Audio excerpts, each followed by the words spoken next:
자, 지금 첫 번째 보이는 분야가 BCL3 분야예요.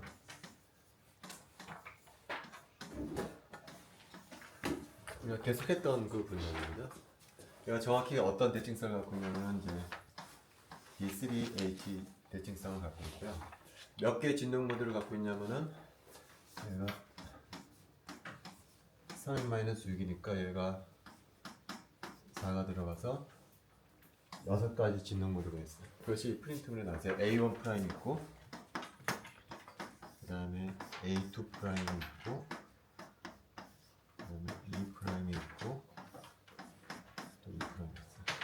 요게는 진동 모드 하나짜리지만, 그 다음에 E라고 하는 것은 두 개가 이퀴바런트 디제네레이트입니다. 토탈이 12개가 이제 그림이 그려져 있고요. 그 다음에 진동 주파수도 나와 있죠. 진동 주파수도 나와 있는데, 위쪽에는 얘가 B가 10번으로 되었을 때 진동 주파수예요. 그래서 A1 타입이 471 웨이브 넘버고, 그 다음에 A2 타입이 480, 그 다음에 995, 244 웨이브 넘버. 그 다음에 어떤 실험을 했냐면은, 이거 10번을 갖다가 11번으로 살짝 바꿔놨어요. 그랬더니 결과가 뭐냐면은 A1 타입하고 E 프라임 타입은 진동수가 바뀌지가 않아요. A1 타입 471 웨이브 넘버고요. E 타입은 243으로 바뀌지가 않아요. 얘를 10번을 11번으로 치환을 하더라도. 근데 가운데 있는 건 바뀌죠. 가운데는 481, 460으로 바뀌지고 995가 956으로 바뀌었어. 이게 왜 바뀌었을까요? 이건 화살표를 보면 알 수가 있죠. A1 프라임 화살표를 보면 어떻게 돼? CL만 움직이죠, 그죠? A1 타입 프라임 타입을 보면은 그 화살표를 보면 B는 움직이지가 않아요. 위에 그 삼각형을 이루는 세 개의 CL만 움직이기 때문에 얘가 10번으로 바뀌던 11번으로 바뀌던 영향을 받지가 않는 거예요. 그래서 주파수가 471 그대로 고정이 되어 있어요. 그 다음에 오른쪽에 있는 것도 마찬가지죠. 오른쪽에도 화살표가 어떻게 그려져 있냐면 이렇게 그려져 있어요. 얘도 마찬가지로 이 B가 움직이지 않는 진동모드야. 따라서 얘를 10번으로 취하나 11번으로 취하나 그냥 똑같이 244 웨이브 넘버라는 거죠. 그러나 가운데 있는 두 번째 것하고 세 번째 거는 어때요? B가 움직이는 진동모드예요. 그래서 영향을 받게 되어 있는 거야. 이게 10번이냐 11번이냐에 따라서. 그래서 분광할 때는 이런 짓을 좀 많이 해요. 어떤 특정한 원소를 동위원소로 취하면서 얘가 주파수가 바뀌냐 안 바뀌냐로부터 얘가 대충 어떤 진동 모드인가를 유추하는데 분광에서 많이 사용을 해요. 자, 그래서 오늘부터는 이제 조금 다른 걸로 해가지고요. 오늘의 첫 번째 시간은 뭘 공부할 거냐면은 비선형 분광이라는 것에 대해서 한번 보도록 할게요. 우리가 일반학에서 이런 얘기 많이 해봤죠. 이게 1s 오비탈이다, 2s 오비탈이다, 2p 오비탈이라고 그러면은 1s 오비탈에는 빛을 쏴주게 되면은 2p로는 올라가지만 2s로는 못 올라간다고 그런 얘기를 했어요. 많이 했던 얘기죠. 그걸 설명하는 방법은 뭐냐면은 가군동량 보존 법칙으로 설명을 했어요. 예를 들어서 1S에서 2S로 못 올라가는 이유는 뭐냐면 내가 이거 바깥에서 빛을 쏴야 되는 거죠, 이런 식으로. 근데 이 빛은 입자로서 행동을 해가지고서 에너지도 갖고 있지만 뭘 갖고 있냐면 가군동량이라는 걸 갖고 있다는 거예요. 포톤은 가군동량을 갖고 있는데 1S에 있던 전자가 가군동량을 갖고 있는 포톤을 흡수했는데 다시 2S 오비탈로 올라가게 되면은 얘 가군동량 보존 법칙을 성립하지 못한다 그러죠. 왜냐하면 1S도 가군동량이 없는 상태고 2S도 가군동량이 없는 상태인데 가군동량이 있는 빛이 그냥 사라져 버리기 때문에 이 트랜지션은 가군동량 보존 법칙에 위반되는 프로세스이기 때문에 일어나지 않는다. 반면 2p 오비탈은 가군동량이 존재할 수가 있기 때문에 여기 일어날 수 있다. 뭐 그런 얘기를 했었어요. 근데 얘를 실험을 살짝 달리 어떻게 달리하냐면은 예를 들어서 여기하고 여기 사이의 간격이 단위를 제외하고 예를 들어서 1000이었다라고 해보세요. 1000을 에너지 갖는 포톤을 갖게 되면은 1S에서 2P로 올라가게 되는데 포톤을 1000짜리를 쏴주지 않고 에너지가 500짜리인 포톤을 쏴줄 수가 있어요. 정확히 봐. 에너지가 500이 되는 포톤을 쏴주고 되는 흡수가 돼. 근데 그때 흡수가 어디로 되냐면은 2P로 올라가는 것이 아니고 어디로 올라가면 2S로 올라가요. 그러면 여기 에너지는 100인데 어떻게 500짜리 에너지를 갖는 포톤이 흡수가 되느냐? 두 개의 포톤이 동시에 흡수가 되는 거예요. 이런 식으로. 그래서 올라간다는 거죠. 근데 이때 셀렉션들이 바뀌어요. 그러니까 아까는 1S에서 2P로 올라간다고 해서 지금은 이걸 2포톤 옵저션이라고 부르는데 두 개 포톤이 한꺼번에 흡수된다는 의미에서 이때는 셀렉션들이 바뀌어서 1S에서 2S로 올라간다라는 거죠. 그럼 똑같은 질문을 해줄 수가 있죠. 그러면은 얘는 어떻게 올라가느냐? 가군동량 보존 법칙은 어떻게 되느냐? 그런 얘기를 해줄 수가 있는데요. 이 가군동량이라고 하는 것은 뭐냐면은 벡터량의 방향이 있어. 그래서 이때 어떻게 설명이 되냐면은 하나는 요 방향의 포톤이 들어가는 거고요. 다른 놈은 정반대 방향의 가군동량을 갖고 있는 포톤이 두 개가 동시에 흡수가 되면은 포톤 입장에서는 어떻게 되냐? 가군동량이 상쇄가 돼버려요. 그래서 1S에서 2S로 올라간다면 그런 식의 얘기를 했어요. 그 일반화학 대한 얘기고요. 지금 할 얘기는 뭐냐면은 그런데 이 투포톤 업접션이 일어나기 위해서는 이 포톤의 에너지 2배 되는 곳에 에너지 준위가 있어야 돼. 그래야 여기서 여기로 올라간다는 거야. 근데 만약에 이런 경우는 어떻게 했냐는 거지. 두 개 포톤을 집어넣어줬는데 여기 어떤 상태가 없어. 이때는 무슨 일이 벌어지냐는 거죠. 이때는 그냥 두 개 포톤이 한꺼번에 떨어져 버리는 식으로. 그러니까 무슨 얘기냐면 주파수가 5메가인 포톤을 쏴주잖아요. 그럼 뭐가 방출이 되어 나오냐면은 주파수가 2배짜리가 튀어나온다는 거야. 주파수가 뻥튀기 돼서 나와. 이건 이제 우리가 뭐라고 부르냐면은 버추얼 스테이트라고 불러요. 실제 존재하는 스테이트는 아니라는 거죠. 그러니까 이런 프로세스를 뭐라고 부르냐? 비선명 분광에서 세컨 하모닉 제너레이션이라고 불러요. 그 다음 페이지에 보면은 그래서 리얼 스테이트가 없으면은 버추얼 스테이트에서 그냥 떨어져 나온다. 이런 프로세스를 세컨 하모닉 제너레이션이라고 부른다는 거죠. 근데 이 프로세스는 마치 뭐랑 비슷하냐면요. 우리가 일반화학 때 배웠던 라만 프로세스하고 거의 비슷해요.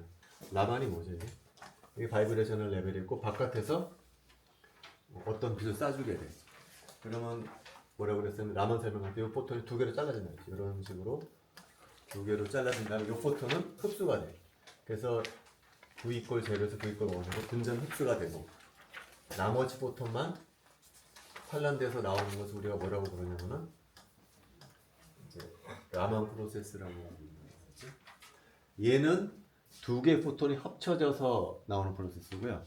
얘는 어떻게 해서 이 포톤이 두 개 포톤으로 갈라지는 프로세스예요. 그래서 좀 반대인 경우는 이거는 두 개 포톤이 합쳐져서 나오는 거고 얘는 두 개 포톤 하나가 들어가는데 두 개로 쪼개져. 그 중에 아래쪽 포톤 흡수가 되면서 분절 흡수가 돼. 이쪽만 나오는 프로세스 우리가 라만이라고 부른다는 거죠. 얘도 일종의 투포톤 프로세스고요. 얘도 투포톤 프로세스. 두 개 포톤이 관여하고 있기 때문에. 자, 이것이 이제 지금 얘기하는 것이 비선형 분광학의 일종이에요. 그 다음 페이지에 일반적인 비선형 분광이라는 얘기가 예를 들어서 여기 어떤 원자나 분자가 있거든요. 근데 내가 여기다가 전기장을 이렇게 걸어줘. 그럼 얘가 전자구름이 찌그러진다고 그랬잖아요. 그래서 그 전자구름이 찌그러서 만들어낸 것을 우리가 다이폴 모멘트라고 그러면 일반적으로 다이폴 모멘트의 세기는 뭐에 상관하냐면은 바깥에서 걸어준 전기장의 세기에 따라 달라지게 돼 있어요. 근데 우리가 일반화학 때는 이렇게 썼죠. 바깥에서 걸어준 전기장하고 얘가 비례 관계에 있다. 그래서 얘가 뭐 알파다 뭐 그런 식으로 얘기를 했을까요? 나만 얘기할 때. 자, 근데 요식은 뭐냐면은 바깥에서 만들어진 달모멘트가 걸어준 전기장 1승에 비례하는 항만 있다라고 가정하고 제가 설명하는데 사실은 그렇지가 않다. 사실은 요 만들어진 달모멘트는 바깥에서 걸어준 전기장 1승에 비례하는 것도 있겠지만 일반적으로 2승에 비례하는 것도 있어요. 더 나아갈 수가 있겠죠. 3승에 비례하는 거, 이 쭉쭉쭉 가게. 그래서 비선형 분광이라고 하면 바로 이 부분이 비선형 분광. 2의 1승에 비례하는 양뿐만이 아니라 2승, 3승에 비례하는 양들이 다 존재한다는 거죠. 그리고 지금 방금 얘기했던 투포톤 업접션이라든지 세컨 하모닉 제너레이션 같은 경우는 그중 특히 어디에 해당하는 거냐면은 세컨 오더 프로세스에 해당한다. 얘하고 얘가 왜 상관이 있는가 한번 보세요. 얘 투포톤 업접션이나 세컨 하모닉 제너레이션이 왜 얘랑 상관이 있는가? 이게 프린트는 아니네. 그래서 이 세컨 오더만 보도록 합시다. 세컨 오더. 그래서 얘가 이렇게 됐더라고요. 저기 이제 샘플이 있거든요. 그래서 내가 바깥에서 오메가짜리 빛을 쏴줘요. 그럼 결과가 어떻게 된다는 거죠? 바깥에서 튀어나오는 것은 2오메가짜리가 튀어난다고 그러죠. 그래서 바깥에서 쏴주는 빛을 내가 이렇게 표현할게. E 제로의 주파수가 오메가니까 코사인 오메가 t로 형태로 표현되는 일렉트릭 필드를 여기다 집어넣어줬어. 이게 여기에 들어가요. 여기. 그럼 이 식이 어떻게 될까요? 베타의 E 제로의 코사인 오메가 t의 제곱에 비례하는 다이포 모멘트가 생긴다는 거죠. 그럼 이거 전개하게 되면요 이렇게 되겠죠. 코사인 제곱 오메가 t 이렇게. 근데 수학에서 코사인 제곱 오메가 t를 전개하게 되면은 얘는 뭐에 비례하느냐 이 나오냐면은 정확히 같진 않지만 코사인 2 오메가 t 향이 나와. 코사인 제곱을 전개하게 되면. 다시 말하면 분자에 만들어지는 다이포 모멘트에 어떤 성분이 생기냐면은 주파수의 2배에 해당하는 양이 생긴다는 거죠. 그리고 제가 일반화학 때도 얘기했지만 빛은 뭐 때문에 발생하는 문제면은 이 다이포 모멘트가 시간에 따라 바뀌면서 빛이 방출하는 다이포 모멘트라는 것은 뭐 분자가 전자 그룹이 바뀌는 거잖아요. 전자 그룹이 이동을 해서 움직여서 그 움직이가 어떻게 움직이는가 다이포 모멘트로 표현이 되는데 그때 무슨 항이 만들어지냐면은 2오메가 항이 만들어지는 거예요. 근데 왜 2오메가 항이 만들어지는 거죠? 전기장이 제곱에 비례하는 에 해당하는 다이포 모멘트가 있기 때문에 그래서 얘가 만들어진다는 거죠. 이것이 바로 세컨 하모닉 제너레이션을 현상학적으로 설명하는 한 방법이에요. 자, 그 다음 페이지는요. 이거 지금 빛은 하나만 들어갔잖아요. 두 개가 들어가면 어떻게 될까요? 똑같은 물질에 두 개를 집어넣었어요. 오메가 1짜리하고 오메가 2짜리를 집어넣었어요. 그럼 바깥에는 뭐가 나올 것이냐? 얘는 어떤 성질을 갖고 있냐면은 바깥에서 조사해준 일렉트릭 필드 제곱에 비례하는 항이라고. 그럼 얘는 어떻게 될까요? 얘는 항이 두 개죠. 주파수가 오메가 1짜리랑 오메가 2짜리랑. 그래서 오메가 1짜리는 1 코사인 오메가 1t라고 하고 그 다음에 오메가 2는 2의 코사인 오메가 2t라고 하고 이놈이 제곱에 비례하는 항이 만들어질 거라는 거예요. 그러면 그냥 정리해 주면 되겠죠. 첫 번째는 이것의 코사인 제곱 오메가 t 얘도 제곱해 주게 되면은 2의 제곱에 얘도 코사인 제곱 오메가 t 그 다음에 얘랑 얘를 곱해주는 거예요. 2원의 2 코사인 오메가 1t 코사인 오메가 2t 이렇게 될 거예요. 자, 근데 수학에서 다시 코사인 오메가 1t하고 코사인 오메가 2t는 다음 같은 항이 합으로 표현해 줄 수가 있어요. 코사인 오메가 1 플러스 오메가 2t 그 다음에 코사인 오메가 1 빼기 오메가 2t 코사인 오메가 1t 곱하기 코사인 오메가 2t는 더한 놈하고 뺀 놈의 합으로 표현해 줄 수가 있어요. 얘는 앞서도 말했지만 어떤 항이 된다고 제가 코사인 2 오메가 1t 얘는 아까 어떤 항으로 표현된다고 했냐면 코스 이게 두 개네 2 오메가 2t 이렇게 될 거라고. 따라서 내가 바깥에서 주파수가 오메가 1짜리 빛하고 오메가 2짜리 빛을 여기다 인가시켰을 때 이 분자에는 이런 식으로 표현되는 다이포 모멘트가 만들어진다라고 했을 때 이 다이포 모멘트는 토탈이 네 가지 주파수 성분을 갖는다는 거죠. 여기에 2오메가 1짜리 주파수 성분이 나와요. 여기가 2오메가 1짜리가 나와요. 그 다음에 2오메가 2짜리가 나와요. 2오메가 2짜리. 그 다음에 또 뭐가 나오냐면 오메가 1 플러스 오메가 2 오메가 1 빼기 오메가 2 이렇게 또 나온다. 이거 보자면 여기 프린트블에 나와 있듯이 오메가 1 플러스 오메가 2도 나오고요. 오메가 1 빼기 오메가 2도 나오는 거죠. 다시 말하면 바깥에서 서로 다른 주파수를 갖는 두 개의 빛을 쏴줘. 그럼 여기서 다이포 모멘트가 만들어지는데 그 다이포 모멘트는 네 가지 주파수 성분을 갖고 있는 게 아니죠. 요건 아까 우리가 뭐라고 했어요? 주파수가 두 배 뛰는 것을 우리가 뭐라고 부르냐면은 세컨 하모닉 제너레이션. 얘도 세컨 하모닉 제너레이션 두 배 뛰었으니까. 그 다음에 얘는 뭐라고 부르냐면요. 주파수의 합이 나오잖아요. 그거는 sum frequency generation. sum frequency generation이라고 부르고 보통은 뭐라고 부르냐? SFG라고 불러요. Sound Frequency Generation. 얘는 뭐라고 부르냐면은 Difference Frequency Generation이라고. Difference Frequency Generation. 그래서 약어로 뭐라고 부르냐면은 DFG라고 부르요. 그래서 굉장히 복잡한 놈들의 주파수 성분이 다 나온다는 거예요. 자, 그 다음에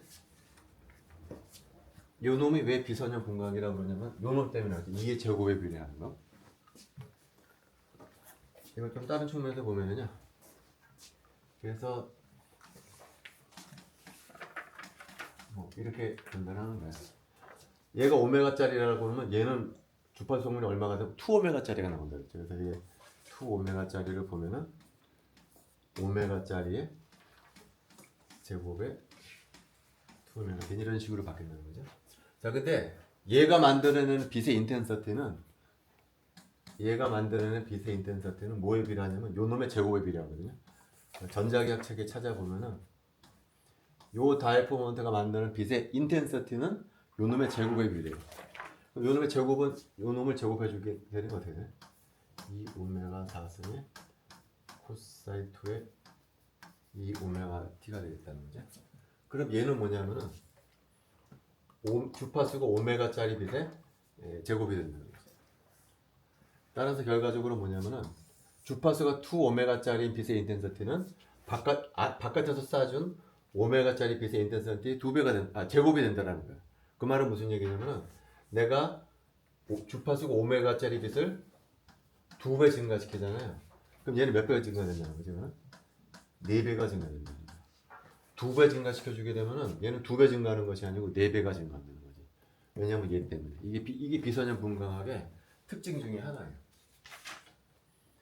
자, 그 다음에 요 일들은 지금 세컨 하모닉 제네레이션 이런 얘기를 했는데 이거 어디에 써먹냐는 거죠. 사실 분광 실험할 때 굉장히 많이 써먹어요.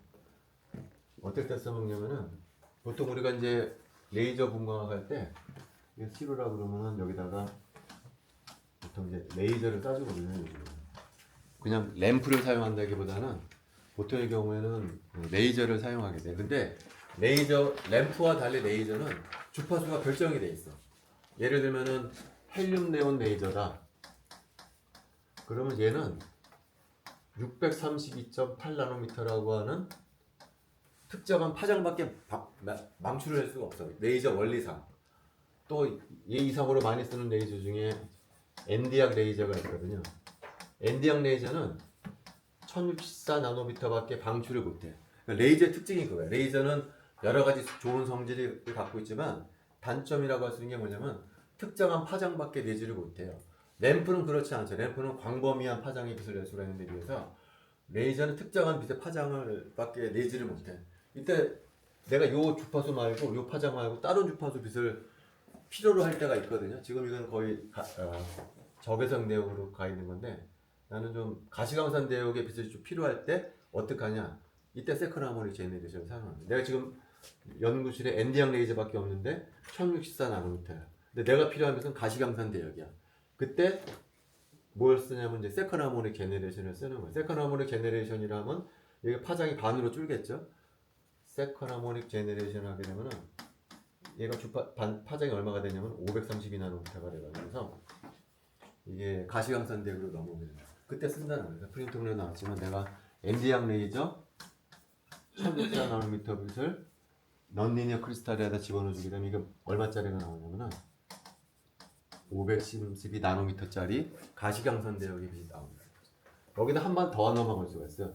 이건 가시광선 대역인데 나는 UV 대역의 빛이 필요해. 그럼 얘가 또 하나 해. 또 한 번 거치면 어떻게 돼? 이게 260 몇이지? 66이냐? 266 뭐 이렇다는 거. 또 할 수가 있어요. 또 뭘 할 수가 있냐면은 또 266나노미터랑 530을 여기다 집어넣어줘.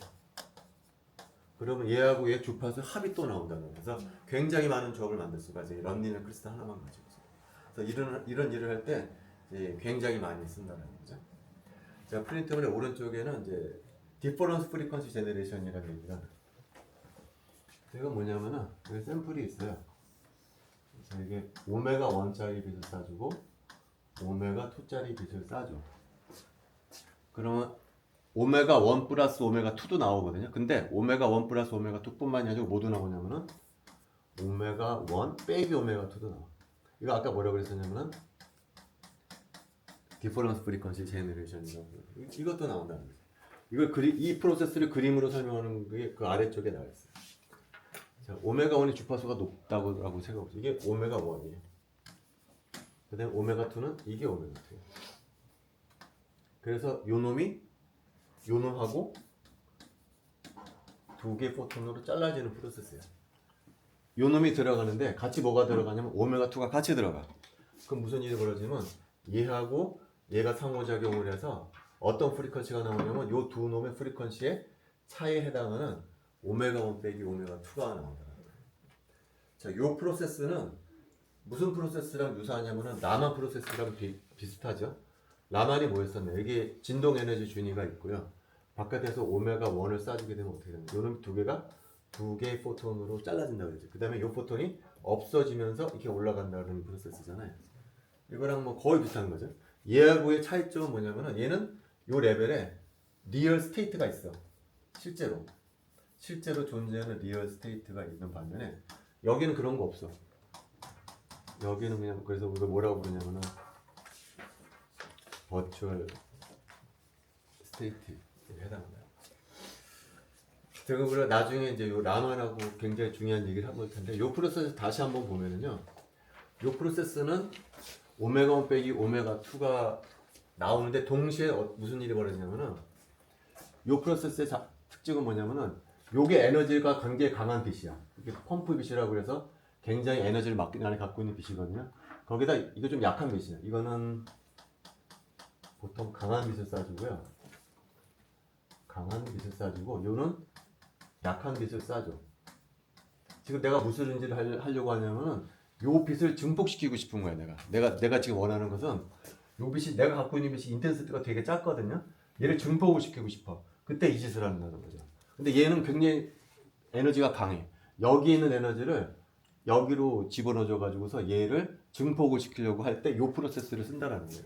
요 그려 보면은 요게 들어가잖아요. 요게 에너지가 많이 갖고 있는 오메가 1을 쏴주는데 옆에서 오메가 2를 같이 집어넣어줘. 그러면 여기 있던 놈이 두 개로 잘라진다는 거야. 그래서 여기 있던 에너지가 요 놈하고 요 놈의 에너지로 짜게지면서 요 놈이 어떻게 되죠? 에너지가 증폭이 된다는 거죠. 여기 있던 에너지가 여기로 트랜스퍼 되는 거예요. 그래서 여기서 오메가 1 빼기 오메가 2도 나오지만 오메가 2도 같이 나와요. 하나가 더 나와서 생긴다는 거지. 여기 있던 놈이 얘랑 상호작용해서 얘만 만드는 것이 아니고 얘도 만들고 얘도 만드는 거야. 얘가 쪼개져 가지고 오메가 2도 만들고 오메가 1 빼기 오메가 2도 같이 만드는 거야. 그러니까 얘만 나오는 것이 아니고 얘는 하나가 더 증가가 된다는 거지. 여기 있던 놈이 여기로 빠져나오면서. 그래서 얘가 증폭이 되는 거예요. 그래서 이럴 때도 쓴다는, 이럴 때도. 얘를 증폭을 시킬 때. 그리고 얘는 포톤이 쪼개지는 프로세스로서 라만과 비슷하다라는 이제 얘기를 했었죠. 자, 그 다음에 이제 중요한 얘기가 나와요. 라만에 관한 얘기가 나오는데, 우리가 라만은 일반 학교 때도 배웠었죠. 근데 라만 실험은 어떻게 설명했냐면은, 여기 샘플이 있어요. 샘플이. 그리고 뭐 어떤 분자가 있다라고 해봅시다. 그래서 내가 바깥에서 주파수가 오메가 1짜리 빛을 쏴줘요. 그리고 얘가 주파수가 이 분자 진동 운동하고 있고 얘 주파수가 오메가 m이었다라고 했을 때 어떻다 그랬죠? 디텍터를 여기다 갖다 대면은 어떤 빛이 나오냐면은 가장 많은 빛은 그냥 오메가 1 쏴줬던 놈이 그대로 나오는 거예요. 이거는 뭐라고 그랬냐면 라만이 아니고 레일라이라고 그랬었죠. 그 다음에 중요한 게 뭐가 나온다고 그랬죠? 요 놈에서 요 놈을 빼준 놈 오메가 1 빼기 오메가 1 주파수가 줄어든 놈도 나오고 또 뭐가 나온다 그랬냐면은 오메가 1 플러스 오메가 m이 나온다 그랬어요. 이걸 갖다가 우리가 라만이라고 부른다는 거예요. 다시 정리하자면은 내가 말하고자 하는 것은 샘플이 있고요. 내가 오메가 1만 쏴줬어. 오메가 1만 쏴줘도 이게 나온다는 거죠. 오메가 1 빼기 오메가 m. 오메가 1 빼기 오메가 m이 그림을 그리자면 어떻게 되냐? 여기에 오메가고 오메가 1이고 요게 오메가 1 빼기 오메가 m이 그냥 나온다라는 거예요. 요게 뭐죠? 요게? 분자의 진동 주파수. 분자의 진동 주파수는 얘예요. 다시 정리하자면 내가 바깥에서 하나만 쏴줬어요. 오메가 1만 쏴줬어. 그랬는데 전혀 다른 주파수인 오메가 1 빼기 오메가 m이 나오더라라는 얘기야. 그게 라만이었다는 거죠. 그리고 그때 내가 기억하라고 하는 것이 뭐냐면 이때 요 빛은 요쪽으로만 나오는 게 아니에요. 사방으로 튀어나온다 그랬죠. 사방으로. 사방으로 튀어나오는데 보통 90도에다 놓고 찍는다라고 했어요. 그 사방으로 산란이 된다라는 거야. 그게 우리가 일반화학 때 배웠던 라만이야. 그런 라만을 뭐라고 부르냐면은 스폰테이니어스 라만이라고.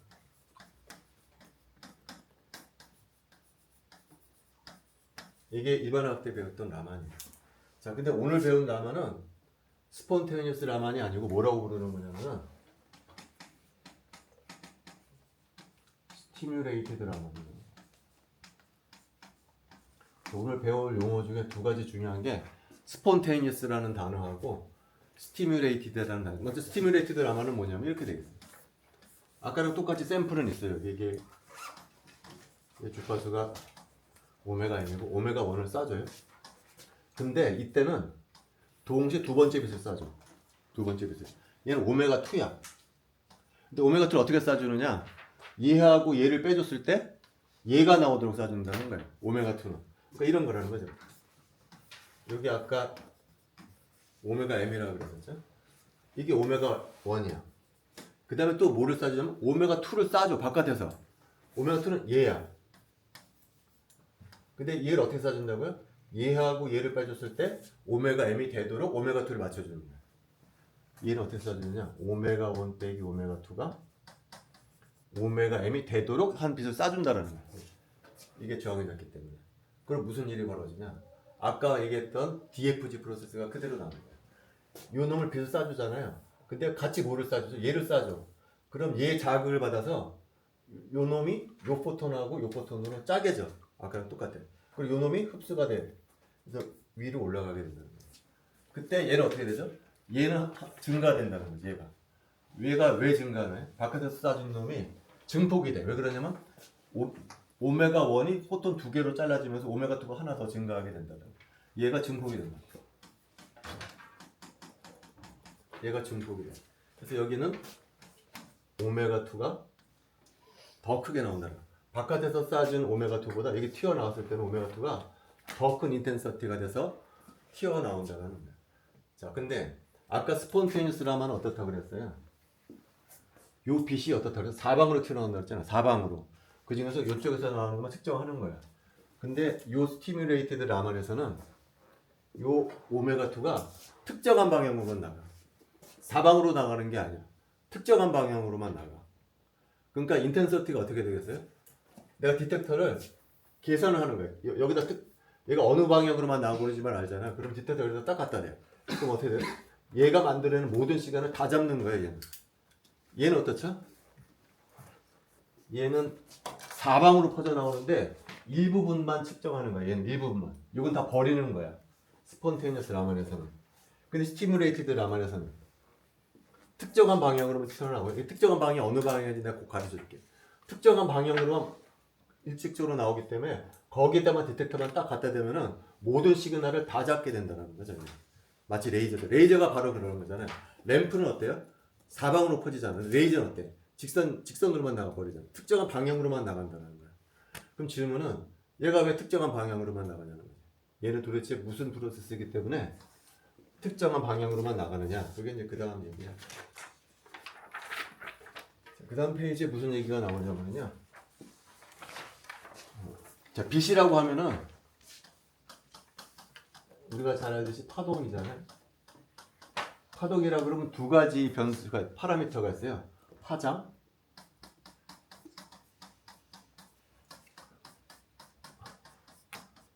주파수가 있어요. 정의할 수가 있어요.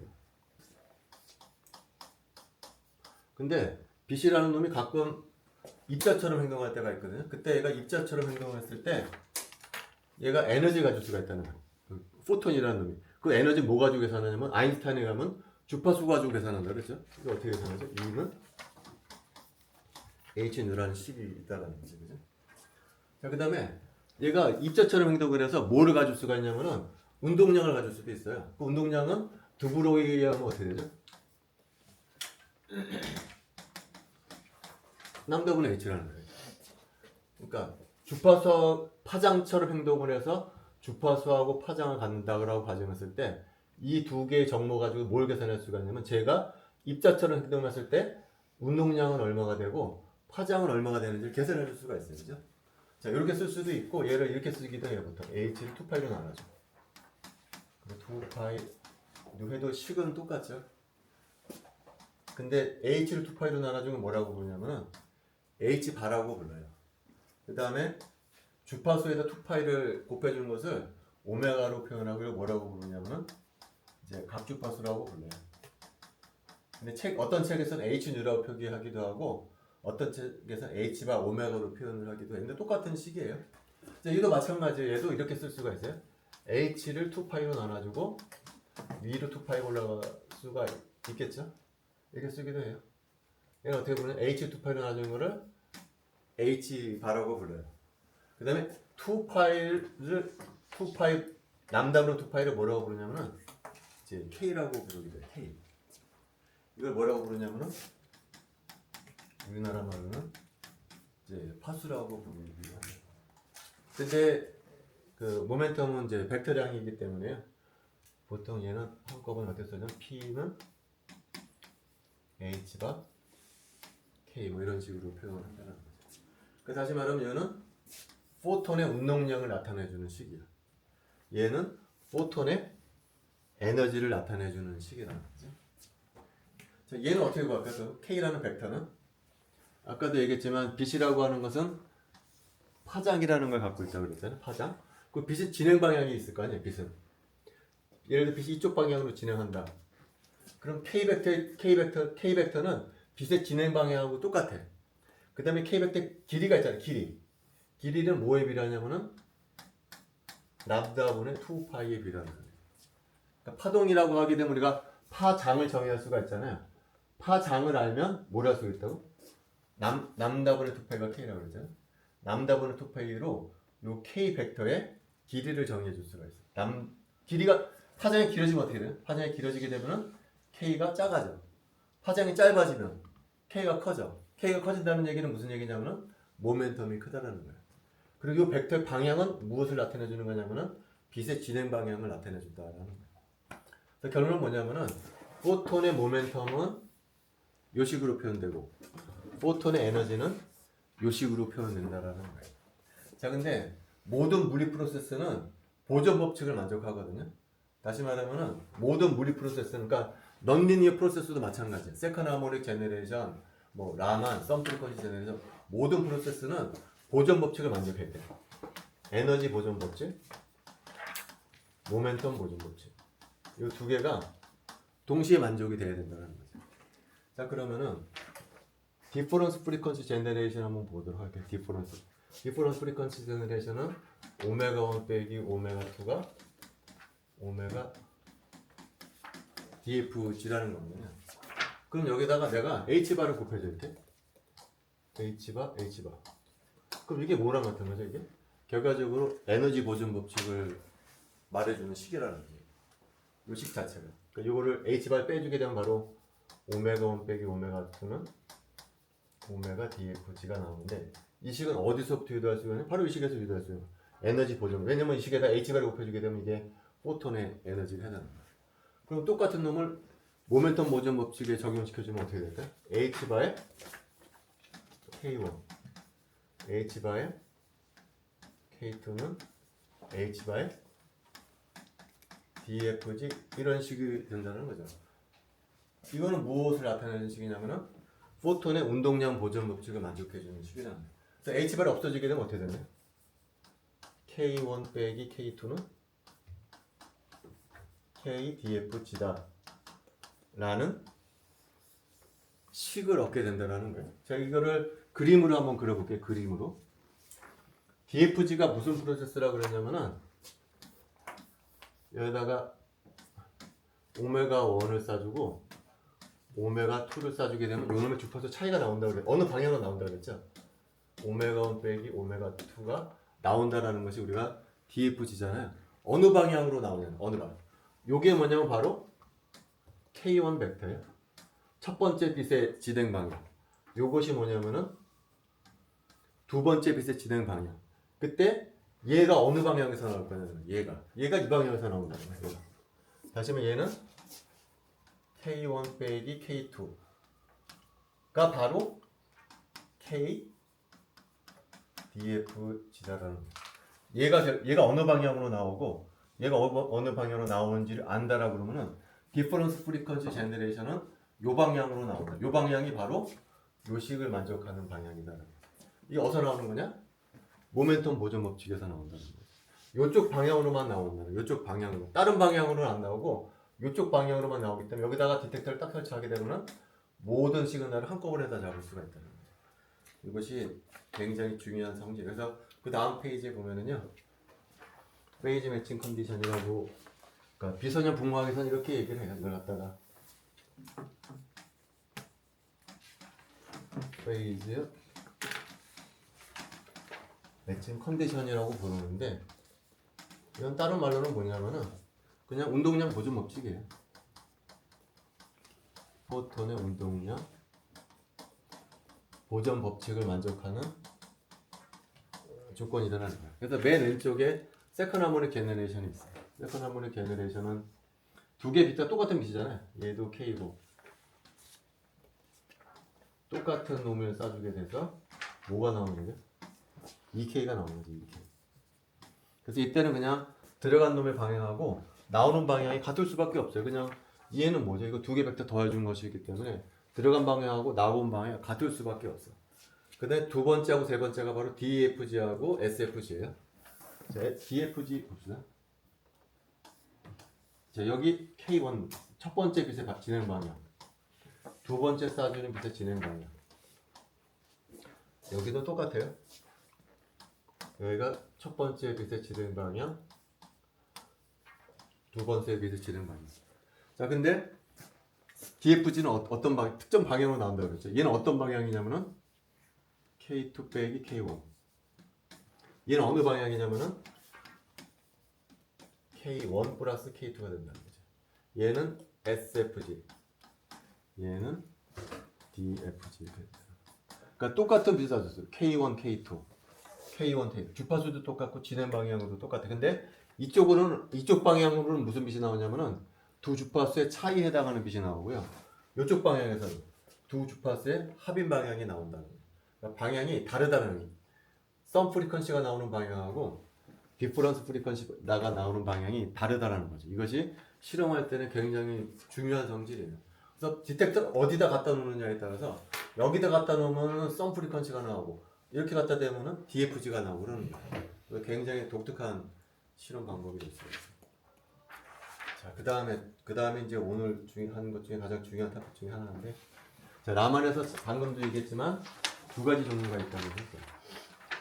스폰테니어스가 있고,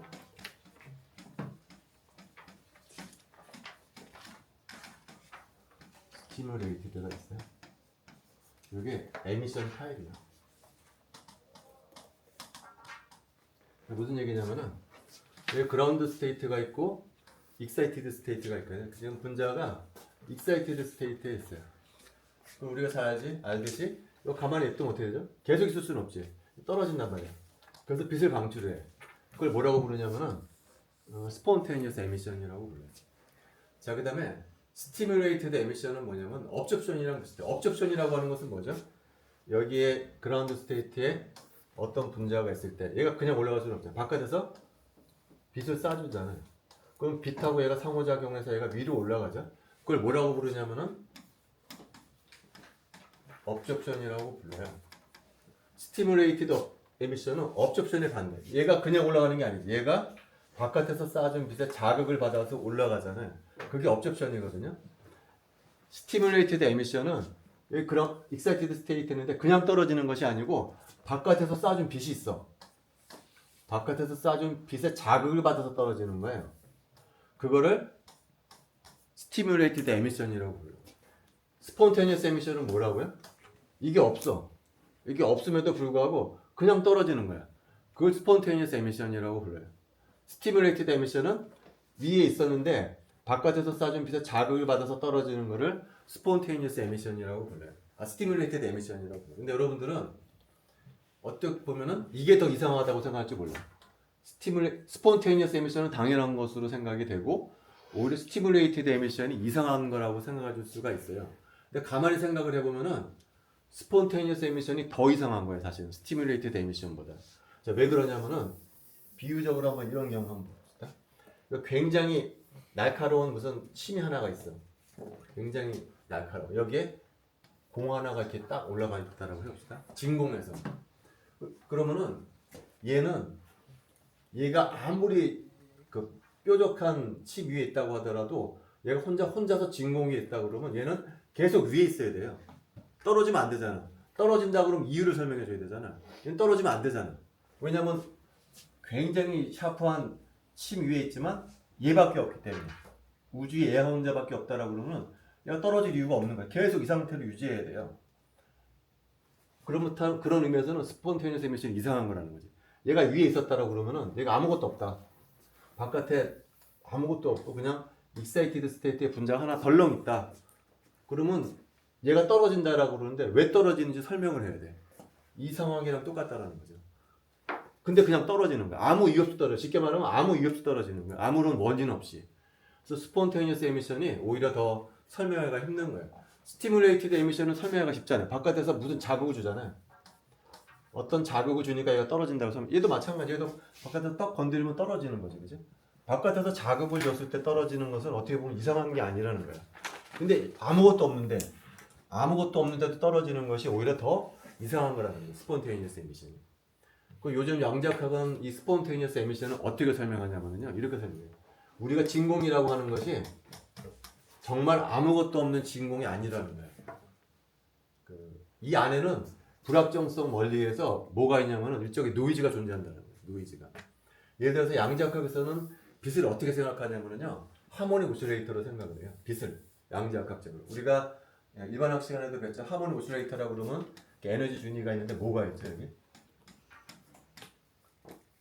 제로 포인트 에너지라는 게 있어. 그 양자학으로 존재할 수밖에 없는 에너지라고 했죠. 요게 바로 일종의 노이즈에 해당한다는. 오실레이터는 최소한 요만큼 에너지를 갖고 있다는 거야. 다시 말하면 우리가 진공이라고는 하지만 그 진공 안에는 요만큼의 에너지는 반드시 존재한다는 거야. 요만큼. 노이즈 포톤이 떠다니고 있다는 거예요. 이런 식으로 주위에 정말 아무것도 없는 진공은 없고요. 이렇게 요 제로 포인트에 해당하는 그 노이즈 포톤들이 이 진공을 꽉 채우고 있다라는 거예요. 그래서 얘가 왜 떨어지느냐? 바로 이 노이즈 포톤의 자극을 받아서 떨어진다라는 것이 요즘 말하는 스폰테니어스 에미션이라는 거예요. 근데 이 포톤들은 랜덤하거든요. 방향도 제각각이고 위상도 제각각이기 때문에 이 스폰테니어스 에미션은 사방으로 퍼진다는 거죠. 얘가 요 익사이티드 스테이트에 있던 분자가 진공을 채우고 있는 이 노이즈 포톤에 의해서 자극을 받아서 떨어질 때는 이 노이즈 포톤의 방향은 랜덤하거든요. 위상도 랜덤하기 때문에 사방으로 방출된다. 사방으로. 이게 스폰테니어스 에미션. 특징이 그렇다라는 거예요. 근데 스티뮬레이티드 에미션은 그게 아니라는 거예요. 스티뮬레이티드 에미션은 이 노이즈 포톤에 의해서 자극을 받아서 떨어지는 것이 아니고 뭐죠? 바깥에서 직접적으로 쏴주는 빛에 의해서 자극을 받는다. 어떤 특정한 빛에 자극을 받아서 떨어지는 거예요. 얘는 뭐냐면 쉽게 말하면 방향도 있고 위상도 정의가 돼 있어. 얘 자극을 받아서 얘가 떨어지면 빛을 내잖아요. 그럼 얘가 떨어지면서 만들어내는 빛은 뭐랑 쌍둥이냐면 바로 얘를 자극한 빛하고 쌍둥이야. 얘하고 얘는 위상도 똑같아. 그 다음에 진행 방향도 똑같아. 특정한 방향으로만 나온다는 거지. 얘는. 아까 스폰테니어스 에미션은 그게 아니라는 거죠. 이 진공에 퍼져 있는 일종의 랜덤한 위상과 랜덤한 방향을 갖는 노이즈 포톤에 의해서 방출되기 때문에 사방으로 퍼져나 사방으로. 그러나 스티뮬레이티드 에미션은 얘를 자극해주는 그 방향의 그 위상의 빛하고 똑같은 놈이 방출되기 때문에 특정한 방향으로만 나온다는 거죠. 그래서 에미션에는 이제 두 가지 종류가 있다는 거. 스폰테니어스 에미션하고 스티뮬레이티드 에미션. 그래서 라만도 마찬가지로 스폰테니어스 라만과 스티뮬레이티드 라만이 있다는 거. 근데 요 개념 에미션이 두 가지 종류가 있다라는 것을 처음으로 밝혀낸 사람이 누구냐면 여기도 또 누가 등장하면 아인슈타인. 아인슈타인이 처음으로 에미션은 두 가지 타입이 있다라는 것을 처음으로 밝혀냈어요. 네, 그 다음 페이지에 보면은 아인슈타인's argument on need for spontaneous emission 이런 얘기입니다. 잠깐 얘기해도 사실 일반학 책에 나왔는데 내가 일반학 때는 수업을 하지 않았거든요. 여기 상자가 있어, 상자. 아인슈타인의 주장을 한번 봅시다. 여기 온도가 T라고 해봅시다, 온도가. 그러면 여기 안에 이 상자가 빛을 방출하기 때문에 여기 사방에 이제 빛으로 이제 가득 차 있겠죠. 그때 우리가 흡체 복사하면서 온도 T와 열적 평형을 이루고 있는 이 흡체 안에 들어있는 빛의 인텐시티 디스트리뷰션. 프랑크가 유도한 거죠. 그래서 그거 우리가 유도했었죠, 그죠? 그 프린트물에 3번 더멀 레디에이션 그래가지고 이렇게 써준 거 있잖아요. 흡체 복사식이에요, 그냥. 뭐 외울 필요는 없고 이런 게 있다라는 것만 기억해 줍니다. 우리가 일반 학생한테 이거를 유도했었어요.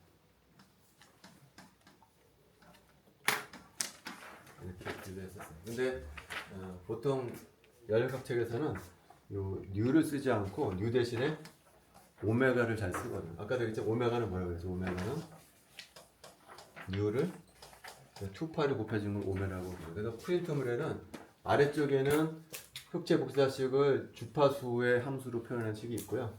위에는 오메가로 표현한 식이 있어요. 근데 수학적으로는 동등한 식이에요. 위식이나 아래식이나 동등한 식이야.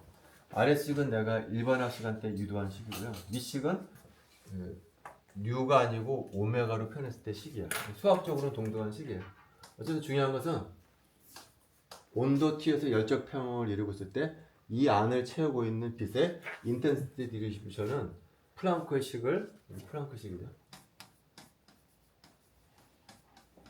사용하면 된다는 거예요. 그 다음에 두 번째 식은 뭐냐면은 이 안에 원자가 있네. 원자가 있으면 원자가 2레벨 시스템이라고 해봅시다. 여기서 그라운드 스테이트가 있고요. 익사이티드 스테이트가 있다라고 해봅시다. 그리고 얘도 온도가 T예요.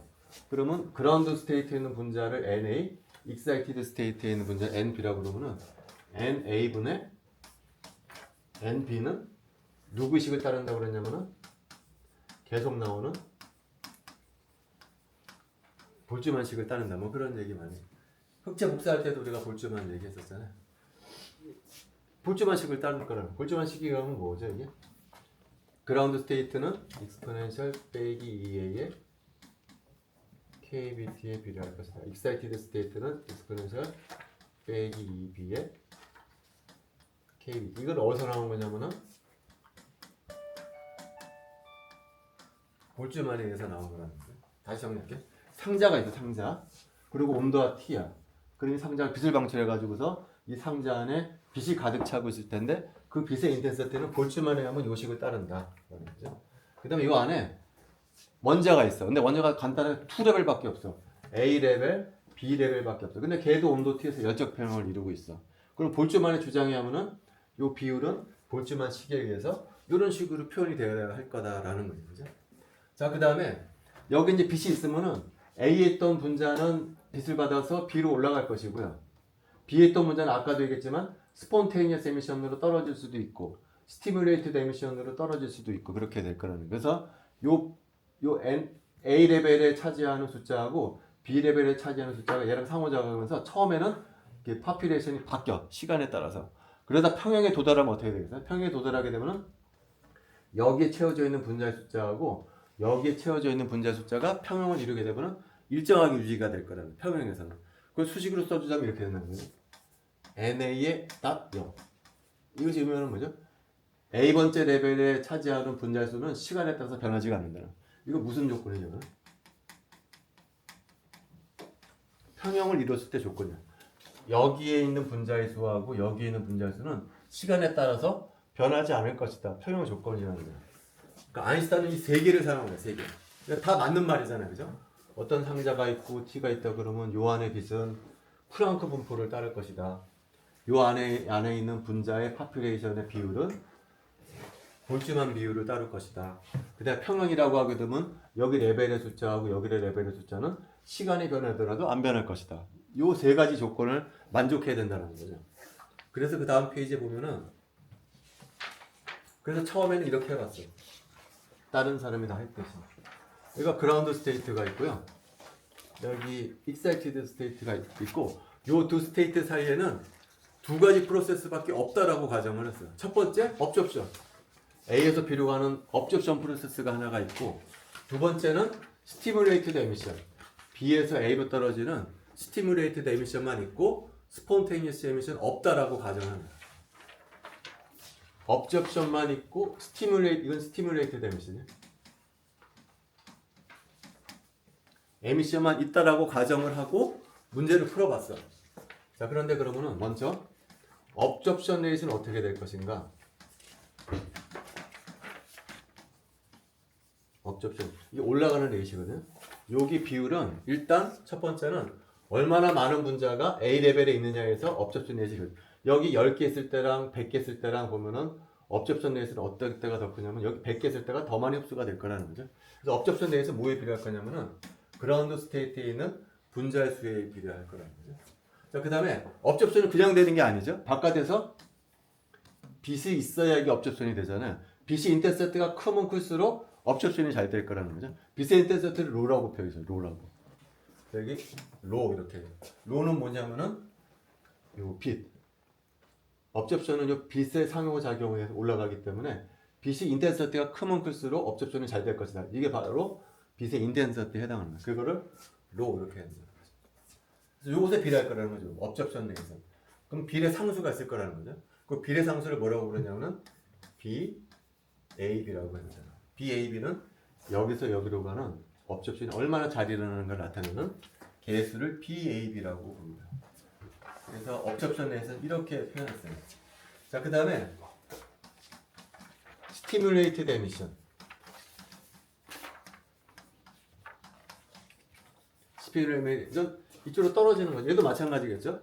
첫 번째 뭐에 비례할까? 얼마나 많은 분자가 B 레벨이 있느냐에서 결정이 될까? 얘도 NB에 비례할 것이야. 그 다음에 얘도 스티뮬레이티드 에미션이니까 바깥에서 자극을 주는 빛의 인텐시티가 크면 클수록 스티뮬레이티드 에미션이 잘 일어날 것이기 때문에 여기도 마찬가지로 로 이렇게 해줄 겁니다. 그 다음에 얘도 비율이 있을 거라는 거죠.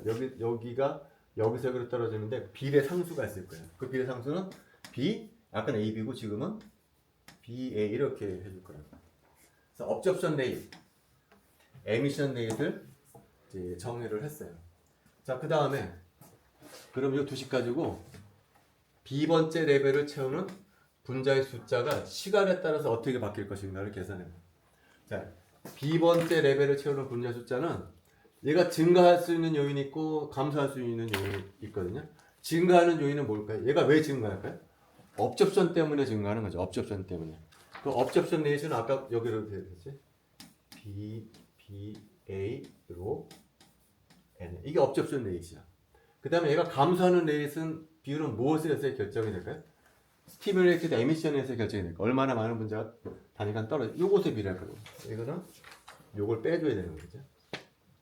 빼기 B, BA로 NB 이렇게 될 거예요. 요거는 업접션 레이트. 요거는 에미션 레이트. 평형에서는 이게 얼마가 되는가요? 0 이렇게 되는 거예요. 0.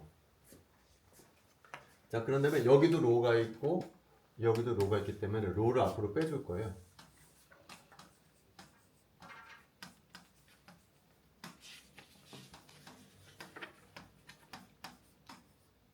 이렇게 써줄 수가 있겠죠. 그 다음에 n을 앞으로 또 보내려고 그래.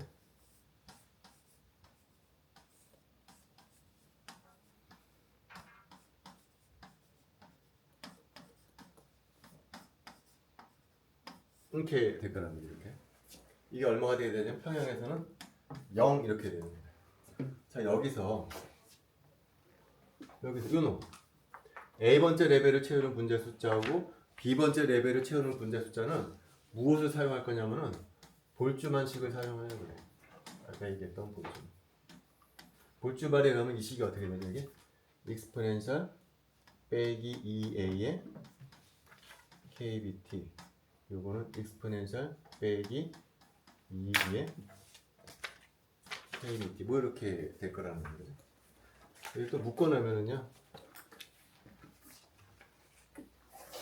exponential 빼기 2b 빼기 2a의 kbt, 뭐 이렇게 되겠죠. 그 다음에 얘는 뭘까요? 두 레벨의 차이, 여기가 A 레벨이고 여기 B 레벨이니까 요 두 놈의 에너지 차이가 되니까 요는 뭐가 될까요? 빼기 H뉴 AB. H뉴 AB는 요 놈과 요 놈의 주파수 차이가 될까요? 볼주만 놈에서 이게 결정이 될 거예요. 그래서 얘 대신에 얘를 집어넣을 거라는 거예요. 자, 그 다음에 이제 마지막으로, 그러면은 얘가 0이 되기 위해서는 어떻게 될까요? 얘가 0이 돼야 되거든요, 얘가. 근데 얘도 상수고 얘도 상수예요. 근데 요 놈은 요런 온도에 따른 함수가 돼요. 온도가 바뀌더라도 지금 뭘 하려고 그러냐면 얘하고 얘를 구하려고 하거든. 요 상수하고 요 상수가 얼마인지 구하려고 하는데 조건이 뭐냐면 t가 바뀌더라도 여기가 0이 돼야 돼. 이게 0이니까 요게 0이 돼야 되거든. 얘는 0이 될 수 없으니까 요 브라켓 부분이 0이 돼야 돼요.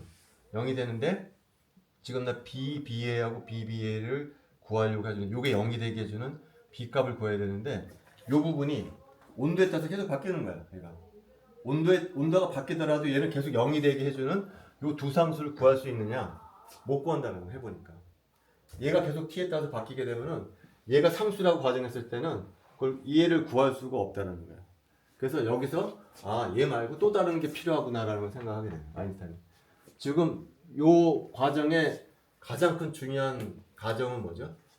요 A 레벨과 B 레벨의 프로세스는 업접션 있고 스티뮬레이티드 에미션만 있다라고 하니까 모순이 생긴다는 거죠. 그 비율을 구할 수가 없다는 거예요.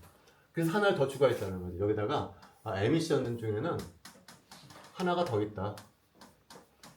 스폰테이니어스 에미션이 하나가 더 있다라고 가정을 하고 문제를 풀어보자라는 것이 그 다음 페이지에 나와 있는 거예요.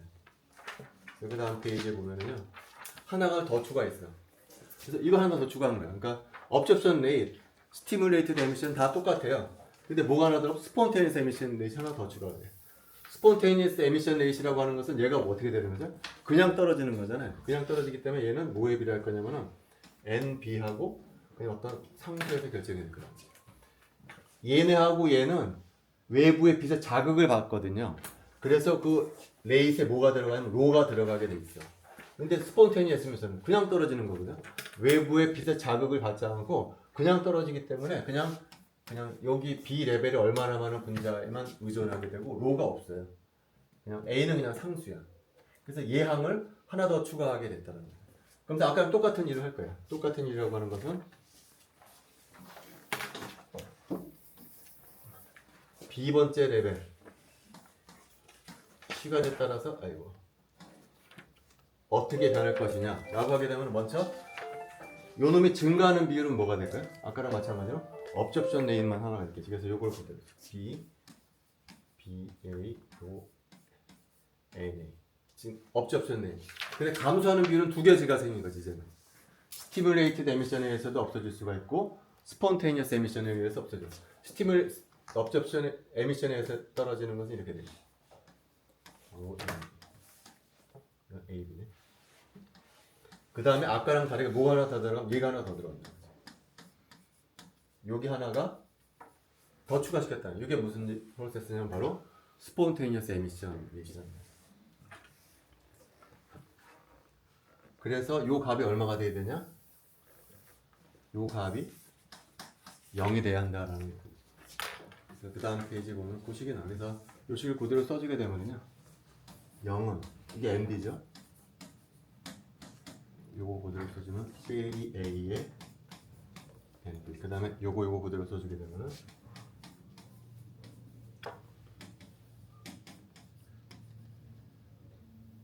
그 다음에 빼기 BB의 이렇게 되면, 자, 그래서 얘를 왼쪽으로 옮겨요. 이게 0이니까 어차피 왼쪽으로 옮기면 A and B. 그 다음 요거 얘가 이쪽으로 들어가도록 해요. 그래서 로로 묶어주게 되면은요, 요놈 BBA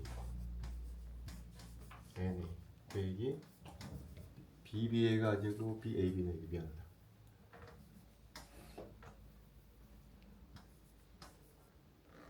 BA N BAB 이렇게 되겠죠. 그런 다음에 여기 MB로 나눠줘. 이를 MB로 나눠주게 되면 이게 NB가 되고 뭐 이런 식이 만들어질 거야. 프린트블에 나눈 대로 그대로 해주면. 자, 그 다음에 여기 아까 뭐라 하죠? B번째 레벨하고 A번째 레벨의 파퓰레이션이 무슨 식으로 비교하냐면은 볼주만식으로 비교하는 게. 그 다음에 또 뭐라 해야 되나?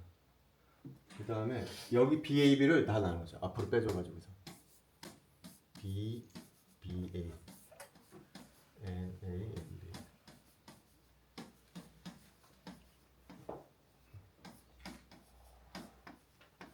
이런 식으로 그렇게 됩니다.